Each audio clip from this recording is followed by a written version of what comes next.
this week on iRacing hurt. Did 4 races at Okayama, only one of them was clean, losing over 100 iRating.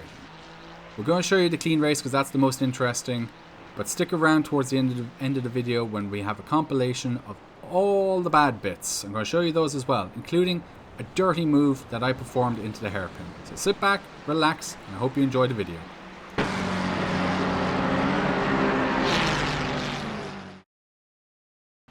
So this was race number 2 this week. This was probably my best week this week. Okayama was not a track I'm very familiar with, so I had to do a lot of testing here and a lot of practice, but I jumped into a couple of races back to back, and this was the second race of this back to back. So we get going here, we qualified in P7, and we hoping to maintain P7 coming into turn number 1 as we are going kind of defensive a little bit, trying to see which line, the inside or the outside, is going to be better, hoping that nobody spins off and collects us. And we kind of settle down a little bit here as this black car goes a little slow, a little wide, but we can't capitalize. We didn't get enough of a drive coming out of that left-hander. We see a car in our rearview mirror. We're going to set up a little bit defensive coming into this right-hander going up the hill, just being a bit cautious, not inviting anybody to come up our inside, not enticing a move to be made. So we're kind of just making sure that we maintain our position, qualified 7th. We get through the first half of the lap coming down to the hairpin now. Thinking about a move on this black car, he leaves the door wide open, so we tried to kind of sneak one up the inside, but he's going to have the inside for this left-hander, and I thought better of it by just kind of leaving him go. I didn't want to go side by side there, lose too much time. I didn't want to kind of get into an incident and have the car behind in 8 come up to the inside and take the 2 of us. So we slot into 7th. We're kind of settling down now, coming around to the end of the first lap. Tires are still cold, so we're managing that as well. Just being a little cautious on this first lap, making sure that we cover off any of the passing zones, any kind of areas where we might feel a little weaker, so that we can settle down and concentrate on catching the car in front. Coming around onto the start-finish straight, we see a lot of kind of dust being kicked up from the cars in front. There was a lot of really fast guys this week. I was noticing the top split this week had a lot of 3,000 plus guys, some 6,000 and 7,000 iRacing drivers, and they were easily a second faster a lap than I was. So I don't know if, as we run a little wide here, I don't know if they were just more experienced or just faster in general, but yeah, they were quick. There was a lot of very quick people I came up against this week, and it was maybe a little intimidating, kind of got in my head a little bit, where this race was about 2.2 K iRating strength of field. So that's right around where we are sitting right now, 2.2 to 2.3 K. So realistically, we've got to be looking at a top 10 finish and hoping we can finish in the top 10 and hope that we don't lose any iRating. But we're up against some really strong drivers in this race, and these guys are quick. I didn't feel confident around Okayama. It was a track I didn't really know. I had to put in a decent amount of kind of practice to make sure that I was at least familiar with the track before I jumped into a race. I even did a video, link will be in the description below, on how to use telemetry to try and get faster. And at the start of this week, my fastest lap time was just inside the 129, so 129.9, and before I jumped into this race, my fastest lap time was a 129.2, so I gained some time by using telemetry. So there's some tips and tricks in there that might help some of you guys out, just to possibly utilize telemetry for the first time and see if you can gain some lap time. But it definitely helped. It helped me, but this race, it was definitely an uphill battle. There was a lot of fast guys here, and we were trying to reel in 6th place. He's slowly pulling away right now, but I'm trying to keep the gap below a second. Right now he's below a second, so we're trying to keep that gap. And yeah, my fastest lap time was 129.2 before this, but for some reason in the race it was a little slower than that. It was kind of high 129s and low 130s, and that can happen, just different track conditions, but also just you're a little more cautious in a race than you would be in practice sessions because there's bigger consequences for going off. And I would rather finish 7th, a guaranteed 7th, than try and push for 6th and then drop down multiple places and lose iRating. So right now we seem to be in a good spot. We shouldn't lose any iRating. We should possibly gain some from this position. So We're also trying to concentrate on our safety rating. We had 2 off tracks already, so 2 incident points, but we're trying to concentrate on our safety rating because the race prior to this, which was the first race this week, I had contact with another car, and that caused me to lose a little bit of safety rating. So my safety rating has been going down a little bit lately, and I've been trying to push to get faster and faster and get better iRating, my safety rating has been dipping a little bit. So I'm trying to stop that dip and see if I can manage that and also try and not lose out on iRating. So it's a balancing act. It's one of those things that I have to work on, and it's one of those things that everyone has to work on. So we'll see what happens. My license class is still B class and it's still 3 point something. I think it's 3.3 at this race. So still okay. Nothing to be too concerned about, but yeah, gotta stop the drop of safety rating and iRating. But we're coming around now, back down to the hairpin. Its gap is just still under a second. I'm not really making much traction towards him, not really closing the gap too much, but we're building a gap to the car behind. That's over a second right now. This section right here, I just could not hook up. It's this left and this double left and then into the double hairpins. You see in the telemetry video, I'm slow through here, and I tried multiple lines, multiple different things, braking differently, different gears, all sorts of things, and I gained a little bit of time, but definitely it's one of those things where I was gaining time elsewhere in the track that actually contributed to that gain in lap time from 129.9 to 129.2. But yeah, Okayama, I just something wasn't gelling with me this week. A lot of things were possibly in my head: the strength of field, the lack of pace. I also was tweaking and building a new computer with some new parts that I got, so that kind of limited my time as well for practice. But excuses. It just wasn't a good week for me. Something was in my head. I felt no confidence in the car. The turn in was maybe a little bit unpredictable on my end, and then the acceleration out of corners, I just had no confidence. In practice, coming into this corner, I was able to floor it and just full 100% throttle at the apex all the way up the hill. But in the race, maybe it was just scared of making a mistake and spinning out, but yeah, I just could not get the traction. We gained a lot of time on Andrew here, and we were under a half a second coming into the hairpin. So we gained a lot of time. He must have made a mistake, nothing too obvious, but we definitely gained a lot of time on him.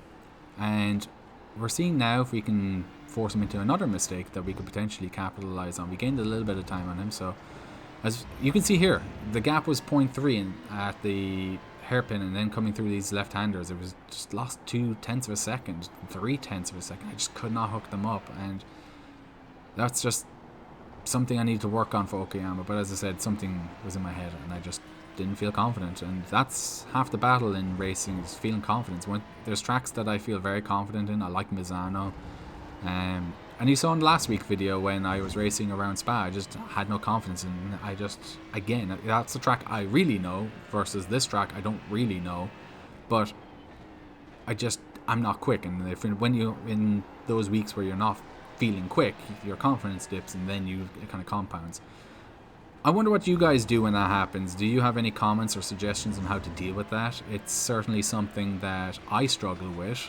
I'm sure some of you guys struggle with it, but how do you get around it? How do you kind of make sure that you don't let the little things get to you? You don't let the lack of pace get to you, because that's something I definitely struggle with. And the mental side of the racing is something that I'm starting to struggle with. As I get higher in iRating, and as I got over 2K, I got more worried about losing iRating than just letting the race go and develop and seeing what happened. And that's something I want to get back to, and it's something I want to be less concerned about my iRating.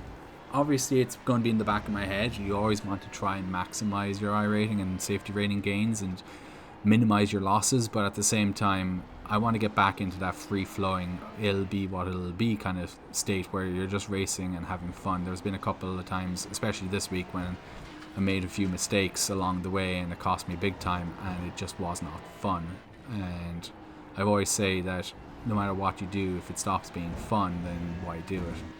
But I'm going to push through. We're going to see if we can get our head back in the game and see if we can make sure that we can start having fun again and enjoying races. The next track is going to be, in next week, is going to be in the 296 series. I think it's the Brazil Interlagos track, so it's a track I'm familiar with from other games, but not in iRacing, so I'm going to see what that's like, and that's going to be fun to learn again and hot lap around at the start of the week and see what kind of pace we have. I'm thinking about exploring open wheels again. I have done a few rookie races, and my I rating and that's around 1.8k after only a few handful of rookie races. I'm going to see what I can do in the other classes of races to see if the more faster cars may suit my style and see if we can have fun there, and almost treat the open wheel as the fun racing, and this is the slightly more competitive because I'm more familiar with the 296, and see how we get on. And that might just bring the joy back into iRacing and just exploring different avenues for fun and having a balance between a fun series versus a more competitive, more take serious series, if you get me. So we'll see if that pans out and I have fun and I can get up to pace to an extent in the open wheels, and maybe we'll see some open wheel action on the channel. But for now, we're going to concentrate on the 296. Still hanging around behind Andrew here at the 0.6 gap. It's just, I could not gain enough time unless he made a mistake. We're very even on lap times, and that happens in racing. If you're very even with people, it's just very tough to get back up to them and then make a move. It's almost impossible to make a move if you're just kind of keeping the same pace. It's difficult even if you have a slight speed advantage, because that's racing. It's always going to be a little difficult to make a move stick, especially when you're learning. I'm still learning loads. I've made, as I said, a bunch of mistakes. You're going to see those at the end of the video where I have made some really bad mistakes, and I watched a replay afterwards and just tried to learn from my mistakes. And it's one of those things that I am adamant about, is whenever I make a mistake, I will look at it, analyze it, and try and figure out what did I do and what could I do differently. So as I said, we're trying to gain on Andrew, but it's just not really panning out right now, and I'd be happy with 7th. 7th is definitely a respectable finish, especially in this strength of field with the people ahead of me. The people ahead of me are all, you can see there's a 2 point something K, there's 5.5, 3.1, 3.7, 3.1k. Andrew is literally the only person ahead of me that's a lower I rating, so I'm not too worried about not passing him and not, let's say, being where I should be. I'm car number 6 in this one, so in theory I should finish 6th place, but finishing 7th, I'm actually would still be very happy with that. Coming around onto the start finish straight again, the gap has increased to about 1.1 seconds. We're losing a little bit of time. We're pushing a little bit too hard, and I want to get back into a rhythm and just make sure that I'm not going to make any silly mistakes. But the gap behind is nearly 4 seconds, so I'm not under pressure from the car behind, and I'm not really making any headway with the car in front, so it's kind of a bit lonely right now. It's just one of those things where you're kind of hoping that the guy in front makes a mistake, or something happens that you can just all of a sudden find some pace, but that almost never happens. But yep, just coming down into the hairpin now. I've been adjusting and playing with my braking point throughout this race. Braking a little bit before the 100 meter board, braking at it, braking slightly after it, braking hard initially and then trailing off quickly, but also then trying to brake it like 75-80% like we saw in the telemetry video, and hold that for longer and then come off. But for me personally, whatever I tried, it all kind of equaled the same result. I'm not at that level of skill where I can make those adjustments and it makes a big difference. Sometimes it does, but a lot of the time it doesn't make a big difference. Gap now is about 1.5 seconds. We're losing a little bit of time to Andrew. We're still gaining time on the car behind. We're up now to 4 seconds when we were like 3.8. Coming through the last corner now. Lots of dust being kicked off at that corner again. I just didn't feel confident, as I said, in this race, and I just didn't feel confident pushing to the limits. There's a couple of times you see I do actually get quite close to the grass, and as we come into this right-hander, I do my best to, under braking, not lose the car. And in this left-hander, you'll see it kind of just like understeering and understeering and understeering, even though I was playing with the brake, braking less and just a little less, but holding it for longer and hoping the car rotates, and it just wasn't working. I might have pushed a little too hard at the start of the race, trying to catch Andrew, and I might have cooked my tires a little bit, and I might be trailing off a little bit. But yeah, we're still keeping around that 1.5 seconds. It's coming down to the hairpin. We're increasing to the car behind. It's over 4.2 now. And again, we're just kind of no man's land. And it's been a fairly steady race. And after the first race, I'm happy with a steady race. That won't continue, and you'll see later that there was definitely mistakes in race 3 and 4. And we'll go over those and what my kind of train of thought was for those races and what happened. And we'll also kind of see what I could have done differently.